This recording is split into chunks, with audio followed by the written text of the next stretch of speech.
Good afternoon, everybody. Today, panibagong araw, panibagong vlog. At kumusta po kayo mga kaibigan, mga subscriber, silent viewers, mga W's, kaibigan at hindi, mega love shout out po. At sa aking mga members, super chatter, nag-isang sponsor na si GC Pinario. So guys, tonight is my last day here in the hotel. So I'm going to vlog for this this difficult time of mine today. I am no longer I'm going to stay in the shelter for temporarily. It is in a few months I will stay in the I'm staying in the shelter temporarily if I can't I had a place that I would like to stay, but I don't have money to pay for first and last deposit. Sabi kasi ng aking social worker, yung advocate dyan sa Samaritan House, pwedeng magbigay ng first and last deposit, pero kailangan ko ng rental agreement at saka W9. Hindi ko po alam kung mabigyan po ako ditong Pilipina na to. Share po ng kwarto niya for $500. Isang ganitong kwarto po, pero dalawang bed share kami sa ano.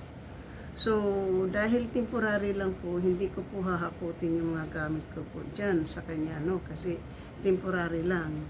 Just in case, darating po yung aking kaibigan na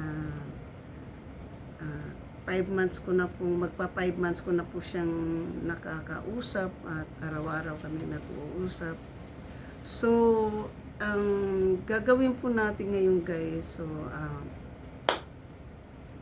so ang ano ko po sa temporary lang, pero kung sa shelter, okay lang po naman hindi ko lang po alam talaga. Right now po, I lost my mind, okay? So, ayaw ko na rin pong bumalik dun sa matanda. Kahit na ano pang gagawin, kahit na sino pa yung magtulak sa akin na pabalikin ako dun sa matanda, hindi na po ako talaga babalik. Una-una, ayaw ko na pong, baka hindi na lang po bintang ang gagawin sa akin po. Baka serious na po. Dahil nga, baka mahulog sa hagdanan yan dahil hinihila ng aso. Mas malala na, di ba? So ngayon po ay ito po yung hotel. Ito po ay ipapakita ko po. Dito po ako nakatira simula po ng January 8 hanggang January 12. Today is my last day here. Ito po, yan. O mayroong pagkain tayo doon. So, ito po yung last day ko po siya dito, no. Kaibigan ko po, nagbabayad po dyan ng kwarto o ng ganito. Gusto ko po sanang mag-extend pa po ng 2 days. Kaya lang po, wala na po akong malalapitan wala na po akong malalapitan na dalawang tao o ng tao na mahingi ako ng tulong as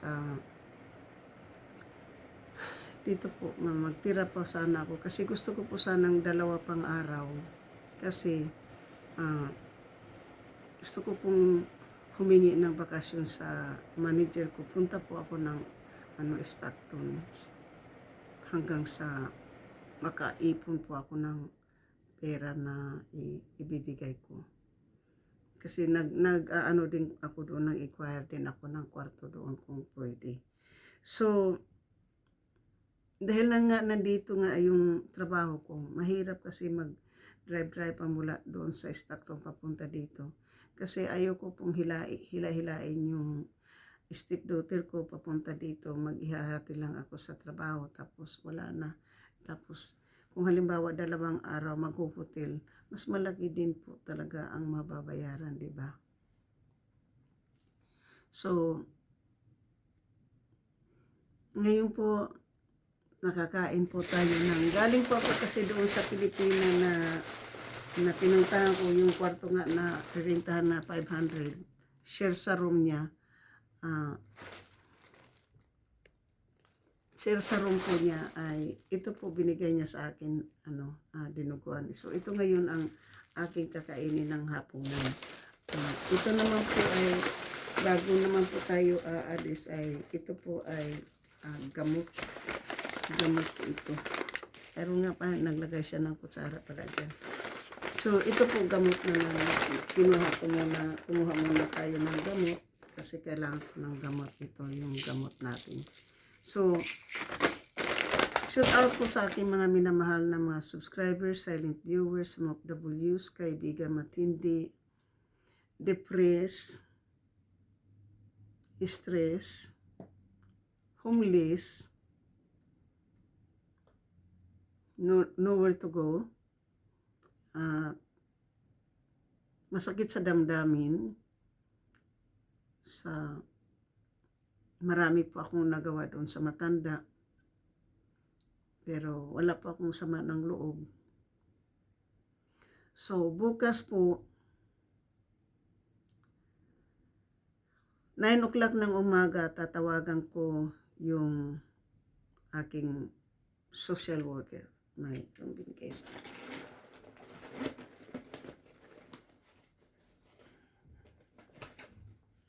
Ito po yung binigay sa akin. So tatawagan ko po siya bukas ng ito po yung direct number niya. Tapos hindi ko po alam kung saan ako madidestino. So, kung sakalit mabigyan ako ng at may karoon ako ng locker na hindi nga pwede ko pong lagyan ng aking mga gamit para hindi ko na po bitbitin habang nasa trabaho po tayo kasi po yan ayoko po kasing iiwan po. Itong bag na to, ito na po yung talaga nandito na. Anyway po, pumunta din po ako ngayon sa sa police station. Nung nakuha ko na po yung police report, wala po yung pangalan ko doon.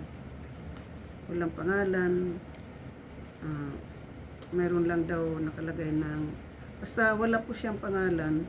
At least po nabigyan po ako sa kailangan ko po ay nabigyan po ako ng tulong doon sa Samaritan House para bukas po kung saan po ako ilalagay na shelter or ako po months hanggang sa makahanap din po ako ng kwarto. So mayroon pa po akong tatawagan dyan. Hahanapin ko lang po yung number ng aking social worker na isa kung mahanapan po ako ng kwarto. Yun lang po yung kailangan ko.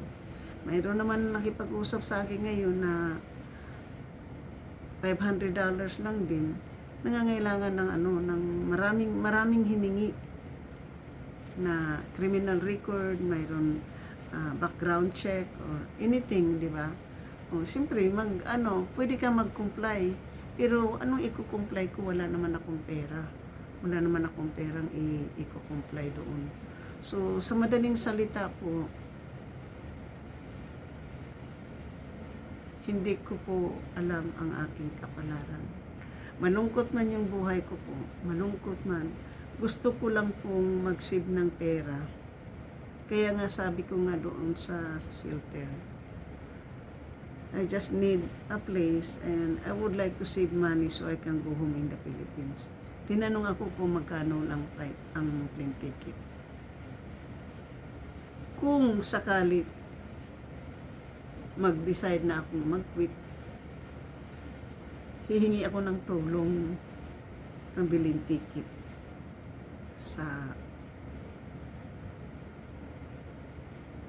kung makakakuha ko. Kaya lang hindi ako mabigyan ng one-way ticket. Kasi American citizen ako eh. Hindi ako dual. Wala akong dual citizen. Kaya yan din ang problema. Babalik din ako dito sa Amerika. Ganon din po yung mangyayari. Kung napaaga-aga sana itong aksidenteng ito, baka ngayon kasama ko yung mag-asawa na tumulong sa akin na mag-stay dito sa hotel.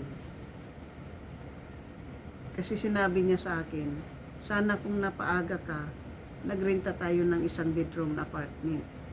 Kasi pinag-usapan na namin noon eh. Magbabayad ako ng $1,000 sa renta. Sila naman ay yung sa kasi dalawa sila, di ba? O yung sila yung malaki, sila yung 1,000 something. Yun ang usapan namin dati.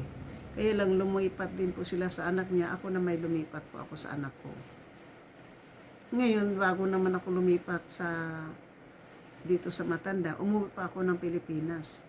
Bago pumunta, pagdating ko dito, nag-hotel na naman. Pagdating ng hotel, pumunta ako ng Stockton. Doon muna ako sa Stockton. So, yan po yung ano po natin. Yun po yung ano ko po sa dito po sa story na to. Pagod na po.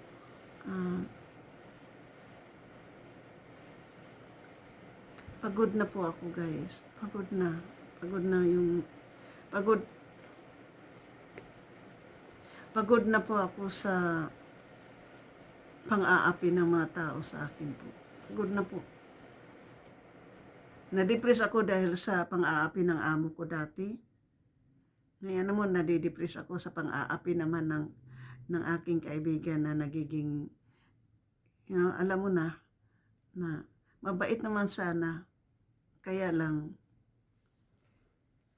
ayaw ko na po, hindi ko na po. At saka, ayaw na rin po akong bumalik. So ngayon po, ito ngayon ang i-update ko na po kayo.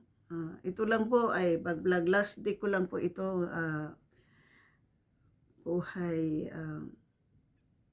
homeless na po. Hindi na po ako mahihiya po. Ako po nagiging homeless na po. Hindi ko po ito ginusto.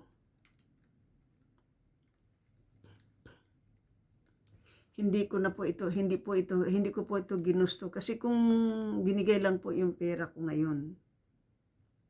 Hindi, gusto ko po sanang hanggang sa 14 ang labas ko para hingi ako ng tulong doon sa aking stepdaughter. So siguro ngayon, bukas at saka Miyerkules, hingi po ako ng shelter. Tapos, baka hingi po ako ng tulong doon sa aking stepdaughter kung pwede akong munang mag-stay doon. Kailang babalik na naman ako dito sa 21 para titingnan ko po yan. Kasi pwede rin po akong magpapaalam doon po sa shelter kung pwede akong umalis ng magpapahinga lang. Magpapahinga lang po ako ng gusto ko lang pong may pamilya po akong malalapitan. Kasi umatake talaga yung sobrang depressed ko talaga po ngayon.